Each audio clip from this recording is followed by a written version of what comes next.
No capítulo 12, neste módulo de TSP, nós vamos abordar as técnicas de sobrevivência no mar, onde nós vamos abordar alguns assuntos com relação a essas técnicas de sobrevivência no mar, quando nós estamos na água. Também vamos falar sobre palamentas, sobre equipamentos que nós temos dentro das baleieiras e equipamentos que nós temos dentro das balsas salva-vidas. Os tópicos a serem ditos serão descrever os equipamentos para salvatagem e sobrevivência. Quais são os equipamentos que nós temos de salvatério? Citar os tipos de embarcações utilizadas para abandono e sobrevivência. Já falamos sobre elas, mas nós vamos dar mais uma pincelada. Vamos relembrar mais algumas coisas sobre as baleieiras e sobre as balsas salva-vidas. Identificar os pontos de reunião e os pontos de abandono. Vamos também citar os procedimentos dentro da água. Uma vez feito o salto, o que nós devemos fazer? Citar a necessidade do autocontrole, principalmente para manter a moral e a autoestima do grupo que ali está na água. Vamos falar também dos meios de alerta e sinalização das nossas embarcações de sobrevivência. Temos a bordo alguns equipamentos de salvatério, alguns equipamentos de salvatagem.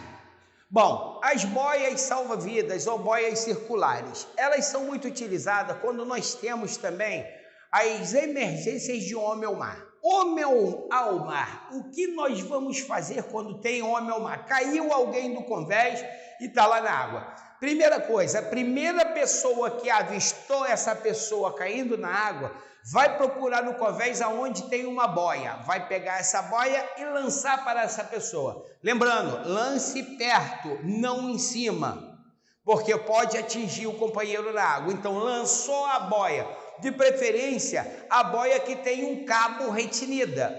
Essa boia, então, ela vai ficar presa à plataforma, porque eu vou amarrar ela e lanço a boia para essa pessoa. A pessoa vai aproximar da boia, segurar na boia e ficar preso através do cabo retinida. Se a boia não tiver cabo retinida, beleza, a gente vai lançar ela assim mesmo. Se tiverem mais de 2 boias, 3 boias próximas, nós vamos lançar dessa mesma maneira. As boias, elas estão dispostas numa distância adequada a bordo, de uma para a outra. Tem boias que também têm sinalizadores, então nós vamos lançar a boia junto com o sinalizador. É um sinalizador que vai fazer um sinal luminoso e esse sinalizador também vai ser fácil o reconhecimento pelo operador de radar. Então, uma vez lançada a boia para o homem ao mar, eu não tiro mais a visão desse homem ao mar, porque no momento que eu tiro a visão, ele pode sair do meu campo de visão e eu não saber mais para onde está. Então, eu informo, homem ao mar, homem ao mar. Nisso que eu grito homem ao mar, alguém pode vir se aproximar e que está com rádio. Se eu estiver com rádio, eu já informo. Atento, atento, sala de rádio, sala de controle, homem ao mar, homem ao mar. Em que local está esse homem ao mar? Ele pode estar a bombordo, lado esquerdo, ou a boreste da embarcação, ou está boreste na proa, ou boreste na popa, ou bombordo na proa, bombordo na popa. Eu informo, homem ao mar, a boreste da popa, ou bombordo na popa, ou só está meia nau é justamente no meio do navio. Então eu vou falar meia nau, boreste meia nau. Então eu estou informando aonde está esse homem ao mar. Uma vez feito isso, eu me mantenho no local, porque quando vier as equipes de emergência, que eles vão arriar o bote de salvamento na água, o bote de resgate na água, eu vou ser o homem que vou estar orientando do convés aonde que esse homem ao mar está indo, porque ele pode ter pego uma corrente marítima e está se afastando da plataforma, como ele pode entrar para debaixo da plataforma também. Então eu vou estar ali para orientar a equipe do bote de resgate, através de rádio ou através de sinais, aonde que está esse homem ao mar. Então eu não saio do local. As boias também, em caso de um abandono, em que há pessoas saltando na água, nós vamos lançar o quanto mais boias possíveis para a água, porque elas vão servir de apoio para as pessoas que ficarem desesperadas, mesmo com colete salva-vidas. Vai ser mais um meio de flutuabilidade para essas pessoas que estão na água. Lembrando que essas boias, elas também vão ter um sinalizador que vai facilitar a busca das pessoas que estão na água. Então as boias salva-vidas vão estar dispostas nos convés das nossas embarcações e devem ser utilizadas nessas duas situações previstas para a sobrevivência do mar. As boias, elas devem possuir as seguintes especificações: capacidade de 14,5 kg por 24 horas. Então ela tem que suportar durante 24 horas a flutuabilidade tranquila. Elas são geralmente feitas de material rígido. Material rígido, esse faz com que ela não encharque a parte de flutuabilidade dela. Então possui um cabo de segurança, linha de vida, formado por alças em volta dela, chamadas de guirlandas.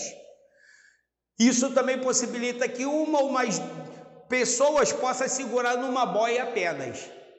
Elas têm flutuabilidade própria. As boias devem ter fitas reflexivas. As boias têm que ter uma composição de poliuretano expandido. Isso dentro dela, principalmente, para que possa o quê? Possa ela ter flutuabilidade boa. Resistir a uma queda de uma altura de até 30 metros. Então, por 30 metros ela tem que resistir, ela não pode quebrar de forma alguma. As dimensões das boias utilizadas no mercado offshore têm em torno de 40 centímetros de diâmetro a 80 centímetros de diâmetro externo. Elas são da classe 1 e elas têm uma identificação da unidade que elas pertencem. Então as boias têm que ter essas características principais para ser utilizada nas nossas unidades offshore. Então vamos supor que a nossa boia é do FPSO Castro. Então tem lá, anotado lá, pintado na boia, FPSO Castro. Então quando se tiver uma boia em alto mar com alguma pessoa, as embarcações de apoio que encontrar essa pessoa segurando na boia vai saber de onde que veio essa pessoa. Então nós temos essas características. Os nossos coletes salva-vidas, outro equipamento de salvaterra. Os coletes salva-vidas, como nós já havíamos falado nesse mesmo módulo, eles são utilizados nas nossas unidades offshore, o classe 1. O classe 1, relembrando novamente, navegação oceânica e para plataformas. Esses coletes são dotados dos seguintes acessórios obrigatórios. Como nós já falamos, nós temos que ter apito, fitas reflexivas, nós temos que ter luz de sinalização de emergência, temos que ter ele na qualidade de autoadressável, faz com que a pessoa, mesmo que queira ficar com o rosto voltado para dentro d'água, ele vira a pessoa, ela sempre vai ficar com o rosto voltado para fora da água, para cima, olhando para o céu, e cor contrastante com o mar. Por isso que os coletes geralmente são de cores vivas, cores essas diferentes da cor do mar. Então, geralmente eles são na cor laranja, amarelo ou vermelho. Mas no mercado offshore geralmente são na cor laranja, uma cor mais contrastante com a cor do mar. Então essas são as características dos nossos coletes salva-vidas. Relembrando o colete salva-vida, quando eu for colocar, coloquei e vesti ele. Vou passar a parte de baixo das pernas, os dois, ajusto na perna, o que fica preso na virilha, as tiras da virilha. Após isso, de baixo para cima eu vou prendendo e venho fazendo o ajuste de baixo para cima no meu colete. Verifico se está com o sistema de iluminação, se está com apito, verifico as condições de uso, ok? Beleza, meu colete salva-vidas está pronto para o uso. Então temos aí os modelos de colete salva-vidas que nós já vimos. As mesmas características são dos coletes infláveis, classe 1, como nós já falamos, só que eles são infláveis. Só vai inflar ele quando já estiver na água. Não infle ele antes, só quando já estiver na água. Como o colete do helicóptero, só vou inflar o colete quando eu já estiver na água, fora do helicóptero. Roupa de imersão. Essa roupa de imersão, ela traz uma proteção térmica muito grande. Não é muito utilizado nas nossas unidades marítimas offshore do Brasil, devido a gente viver num país tropical. Mas alguns países onde há incidência de águas muito gélidas, como por exemplo no Mar do Norte, essas roupas são de fundamental importância para a sobrevivência das pessoas que ficam dentro da água. Primeiro, porque ela evita a entrada de água gélida para dentro. Segundo, ela tem uma proteção térmica muito grande devido à sua espessura do neoprene, que é em torno de 6 milímetros ou mais. Então, a roupa de imersão ela deve ser usada em condições de baixa temperatura da água e confeccionada com material impermeável que não faça entrar água e permitir que possa ser retirada do invólucro e vestida sem ajuda de ninguém em menos de 2 minutos. Na parte prática, vocês fazem o treinamento de vestimenta dessa roupa, para que vocês tenham assim a ciência de como usar corretamente. Essas roupas, elas têm que ter algumas características, como o colete salva-vida, fitas reflexivas, apito, ela tem que ter também sinalização visual, luz de emergência, ela tem que ter também autoadriçamento, a pessoa fica impedida de ficar com o rosto voltado para dentro da água. E ela também tem cor contrastante com o mar. Geralmente elas são na cor vermelha. As roupas de proteção térmica, as TPAs, são mais ou menos roupas parecidas com as roupas de imersão. Porém, as roupas de proteção térmica, elas são usadas para ser colocadas por sobre o macacão.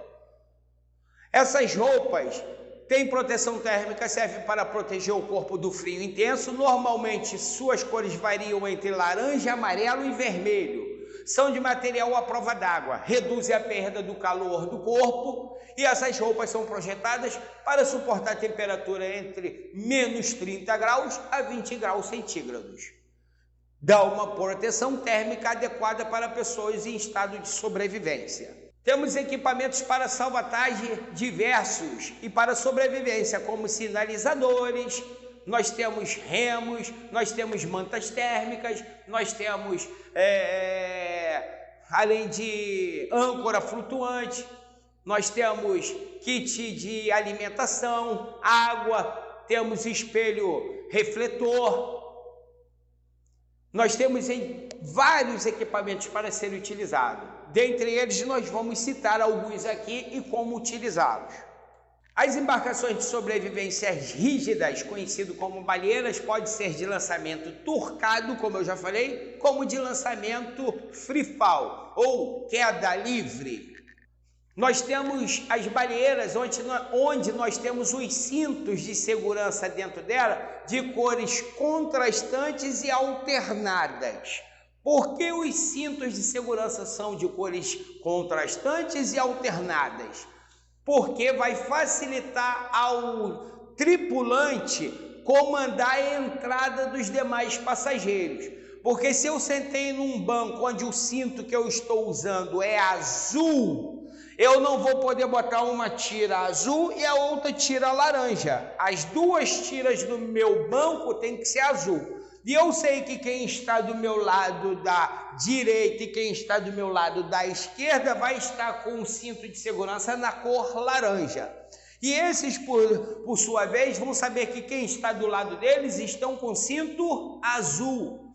Isso vai facilitar não só a coordenação para a entrada, distribuição, de forma que todo mundo vai sentar no seu devido lugar e todo mundo vai estar usando o cinto de segurança adequadamente na nossa embarcação de sobrevivência.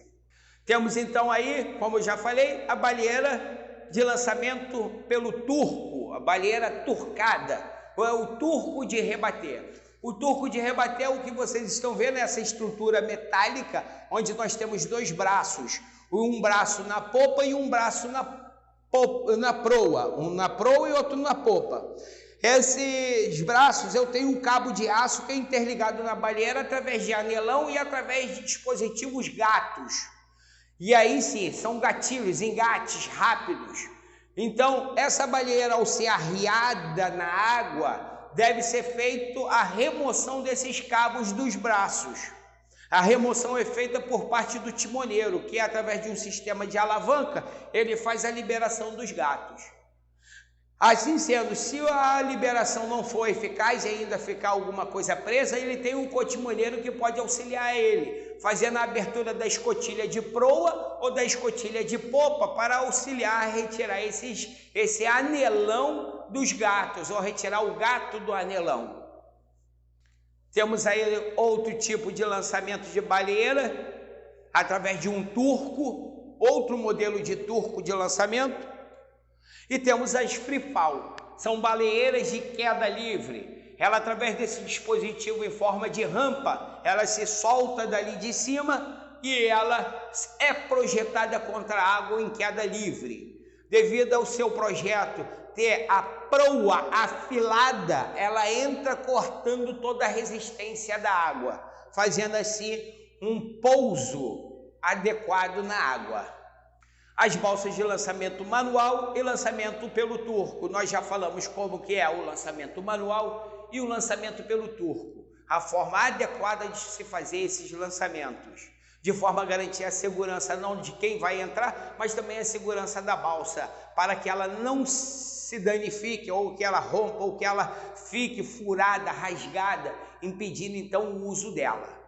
Então temos aí os casulos das balsas de lançamento manual e os casulos onde a balsa de lançamento turcada também fica acondicionado. No curso 6, vocês aprendem a fazer o lançamento dessas balsas de forma mais adequada. No nosso curso CBSP, nós damos apenas uma breve enunciado sobre como é o lançamento na nossa parte prática. Então, feito o lançamento das balsas, relembrando, lançou a balsa na água, balsa presa por um cabo de disparo, todo mundo dentro da balsa, cortou o cabo de disparo, remou, se afastando do local da emergência.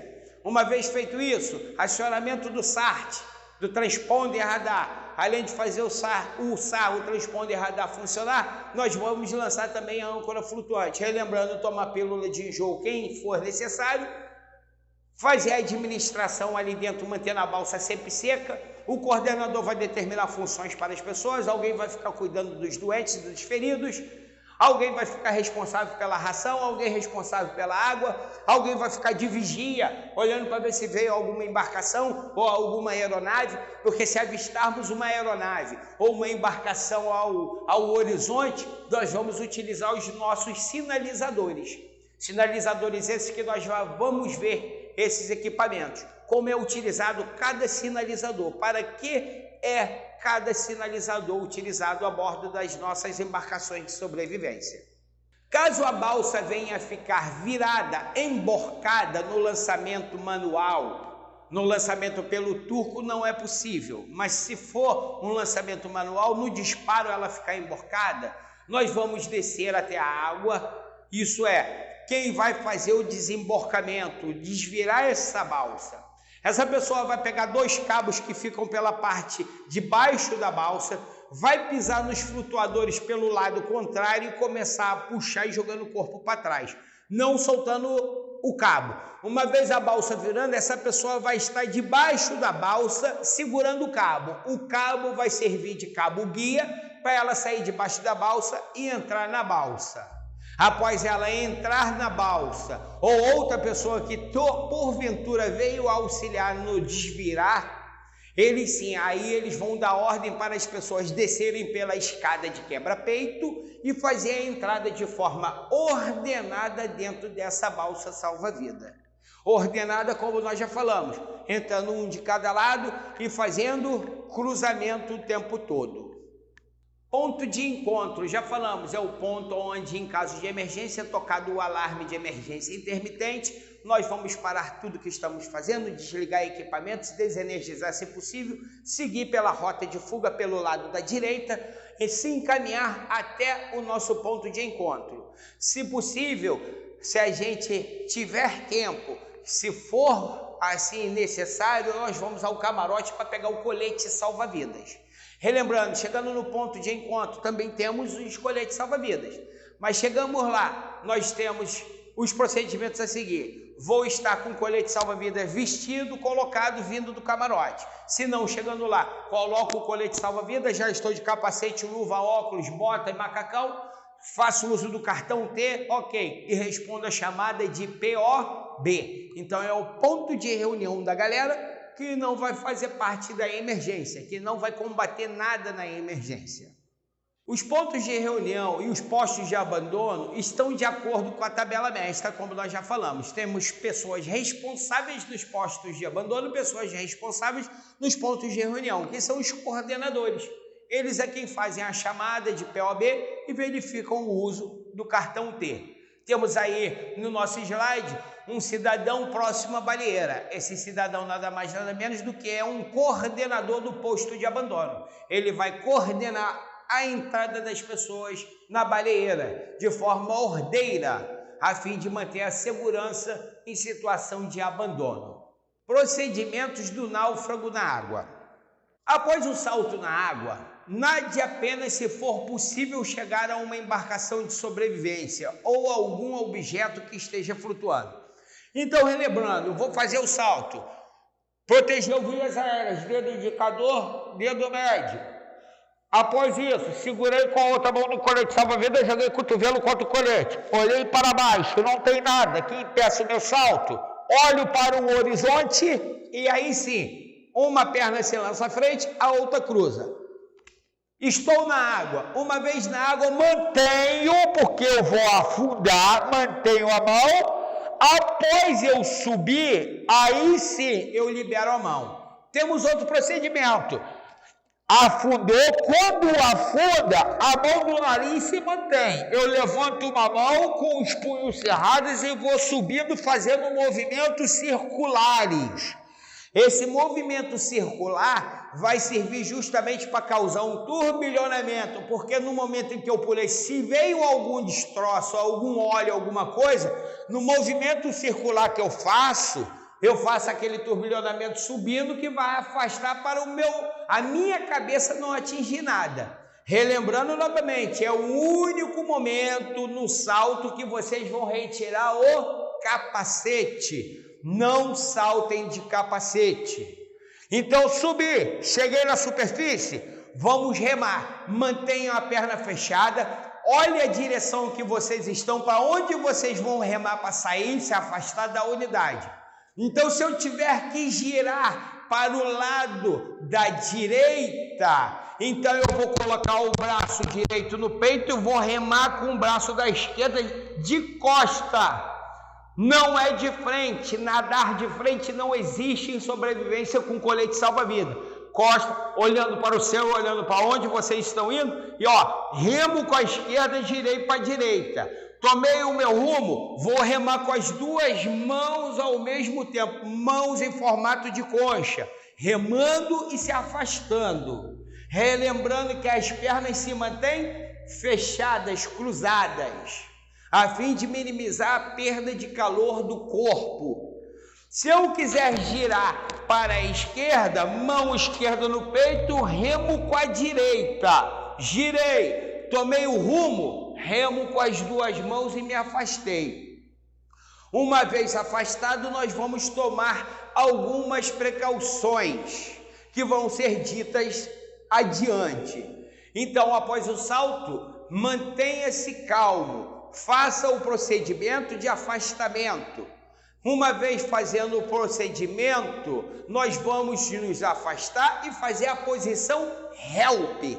O que é a posição HELP? Ela significa Heat Escape Lessening Position.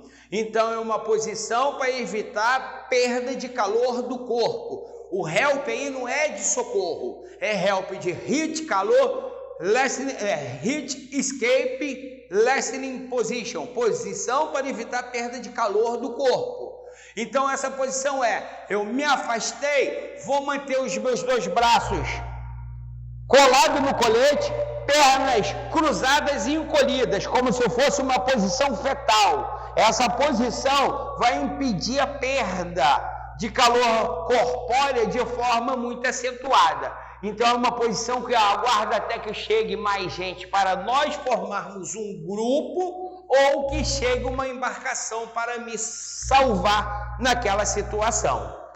Então, uma vez fazendo a posição HELP, vamos aguardar. Uma vez em grupo, quando chegou mais pessoas, eu fiz a posição HELP, aguardei, chegou mais pessoas, nós vamos fazer a posição Huddle. Além da posição Huddle, ela também é chamada de círculo de sobrevivência.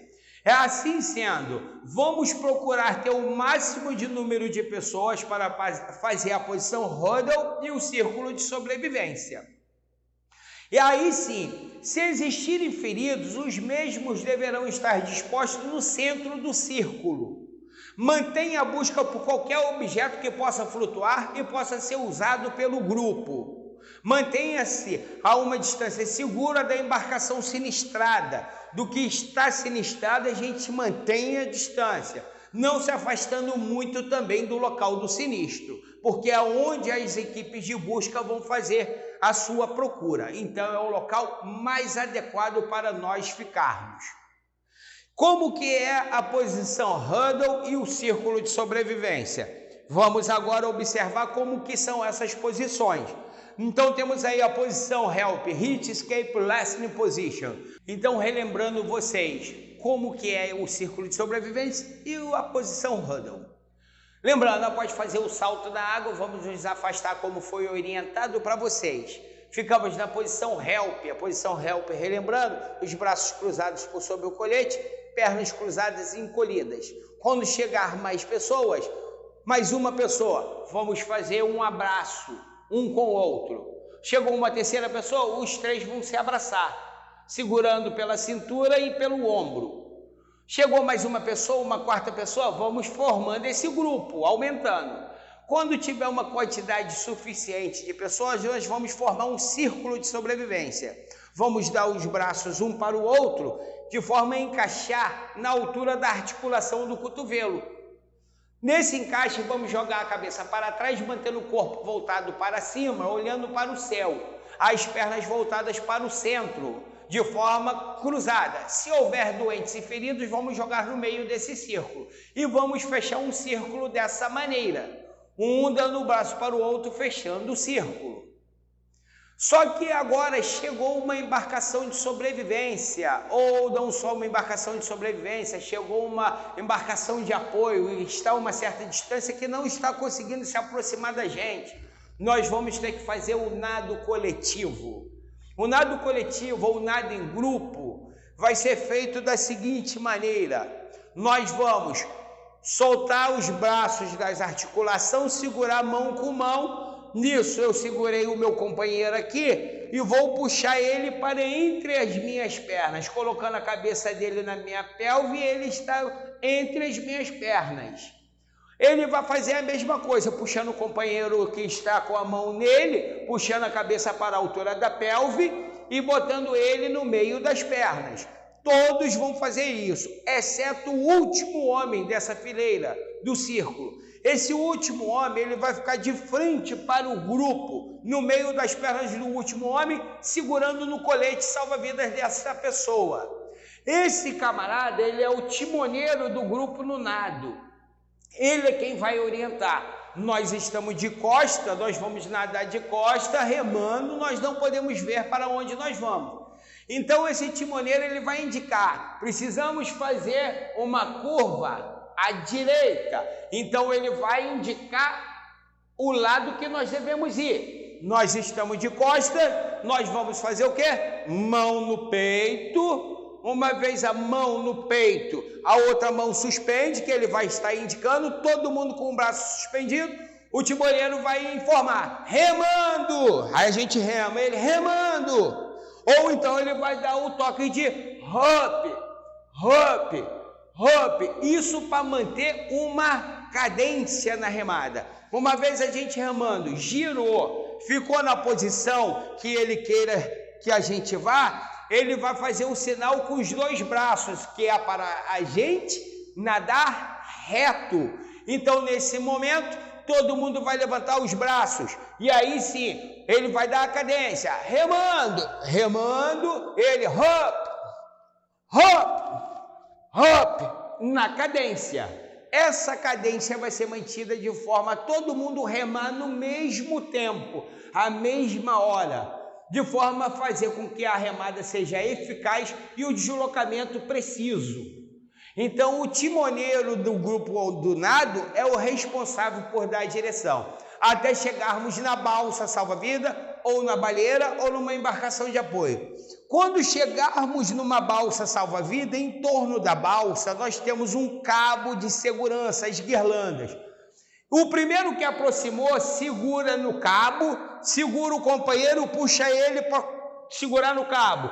Esse outro companheiro já está segurando o próximo, que puxa esse próximo segurando o cabo. Não se soltem de forma alguma do grupo e cada um queira segurar no cabo. Não, mantenham a união. Então, eu segurei, meu companheiro está nas minhas pernas. Eu segurei ele, puxei ele, botei ele aqui. Ele, por sua vez, eu fui afastando, ele já puxou o companheiro dele e a gente vem puxando um a um, de forma a todo mundo estar segurando nos cabos. Nisso já vai sendo feita a entrada dentro da balsa salva-vidas. Da baleeira da mesma forma, porque a baleeira ao seu entorno, ela também tem esses cabos de vida, chamados também de guirlandas.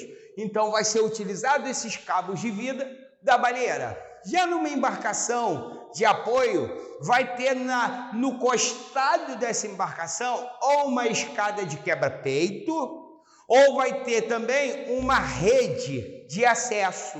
Então nós vamos fazer o acesso ou através da escada de quebra-peito ou através da rede. Relembrando da mesma forma, eu puxei o companheiro, ele segurou na escada, eu subo. Acabei de subir, ele mantém afastado olhando, está segurando, porque se eu cair ele não cai, eu não vou cair em cima de ninguém. Então vai subir o segundo, só sobe o segundo depois que subir um.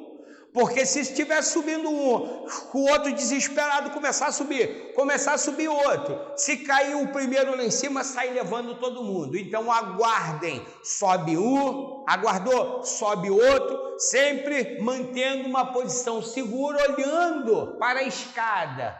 E o grupo aqui seguro, sem soltar o grupo. Assim é a forma adequada de fazer a subida no costado da embarcação de apoio. O autocontrole, o controle não só emocional, mas o controle físico também é de fundamental importância para a sobrevivência. O controle emocional na hora do acidente e durante os procedimentos de abandono é fundamental para o sucesso do mesmo. Uma pessoa treinada, uma pessoa adestrada corretamente, que corresponde aos treinamentos, que está sempre proposta a fazer treinamento, essa pessoa, em qualquer situação de emergência, ela vai atender da melhor forma possível, porque ela está preparada, está adestrada para aquilo.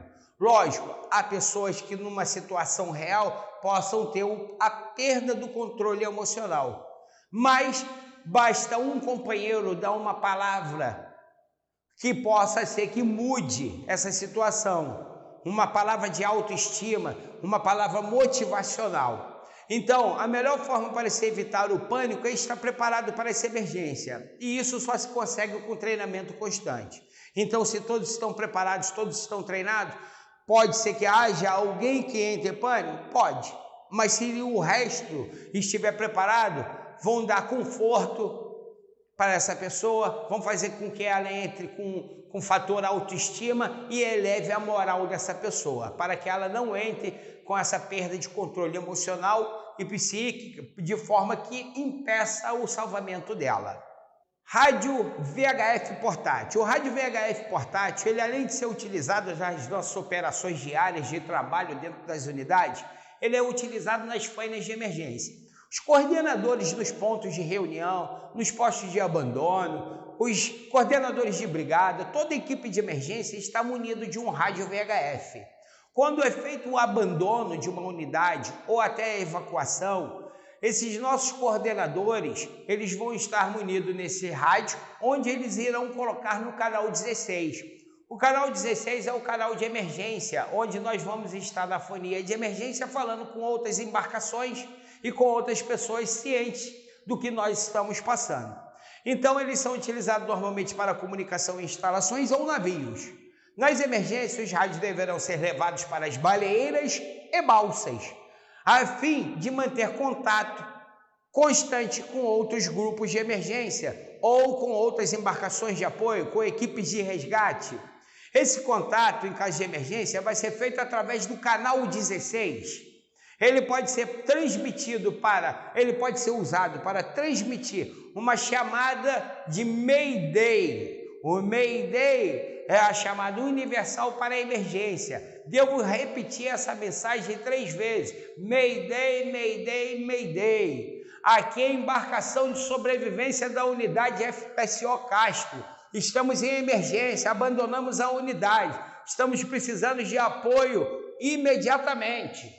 Então eu estou fazendo contato por rádio, não fui respondido, aguardo um tempo novamente, Mayday, Mayday, Mayday. Aqui é a embarcação de sobrevivência da unidade FPSO Castro, estamos em emergência a bordo, abandonamos a mesma e estamos necessitando de apoio até que a gente seja respondido. Fomos respondidos, nós vamos dar a localização de onde era a nossa plataforma. A partir do momento que nós demos a localização da nossa plataforma se localizava em tal latitude e tal longitude. Ah, mas eu não sei a latitude e a longitude. Os coordenadores é bom sempre saber qual é a latitude e a longitude da sua unidade, para que ele tenha isso em mente, por caso de uma emergência, ele poder informar onde que é possivelmente que eles possam estar. Então informe. Ah, então estamos na unidade tal que fica em tal local. Então, eu, através do rádio VHF no canal 16, vou transmitir a minha emergência, o que está acontecendo, aonde que eu estou, do que eu necessito. É de fundamental importância eu saber usar esse rádio em caso de emergência. Nós temos aí, nas nossas embarcações de sobrevivência, tanto na baleeira quanto na balsa, o SART, o Search and Rescue Transponder. Então, é o transponder radar. Então, uma vez ele ativado, esse equipamento ele emite sinal para a tela de radar de uma embarcação. A embarcação, ao visualizar o sinal vindo de um transponder radar acionado, a embarcação vai saber que tem alguém em perigo, alguém necessitando de ajuda. Basta agora a gente ter calma.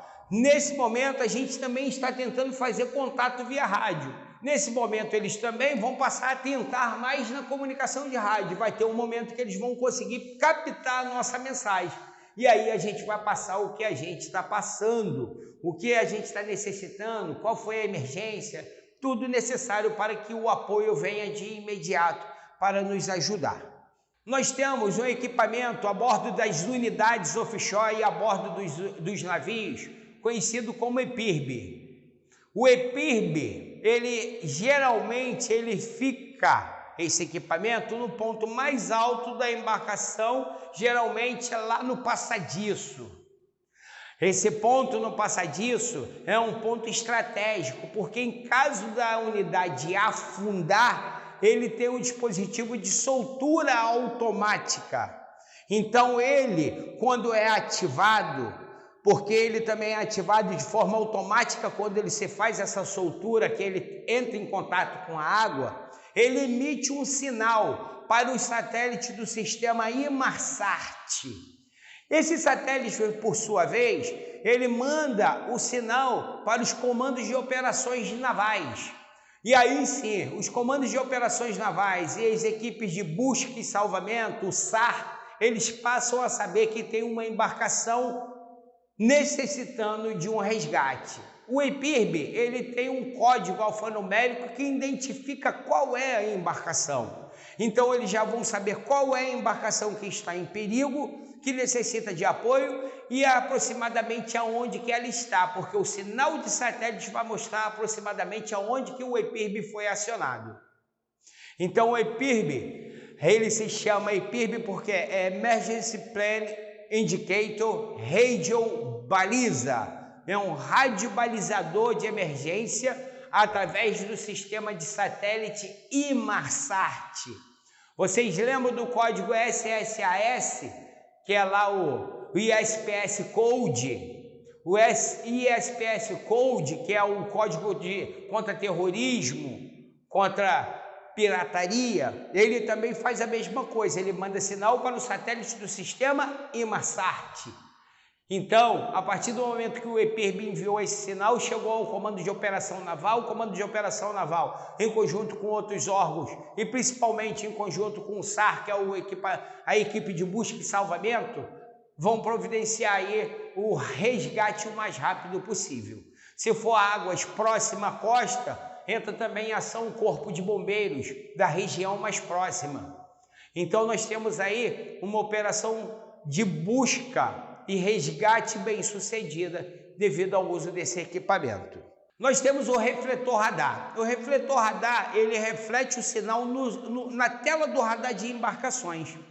Então ele aumenta a reflexão das ondas emitidas pelos radares das embarcações e aeronaves, melhorando a qualidade de captação desse sinal. Esse refletor radar ele deve ser colocado também na parte mais superior da embarcação de sobrevivência. Então, além de eu ligar o SART, que é o transponder radar, eu vou colocar o refletor radar também no ponto mais alto.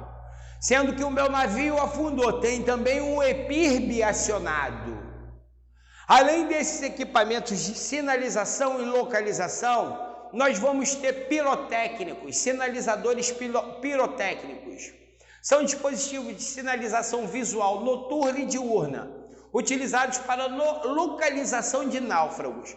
Temos o fumígeno laranja.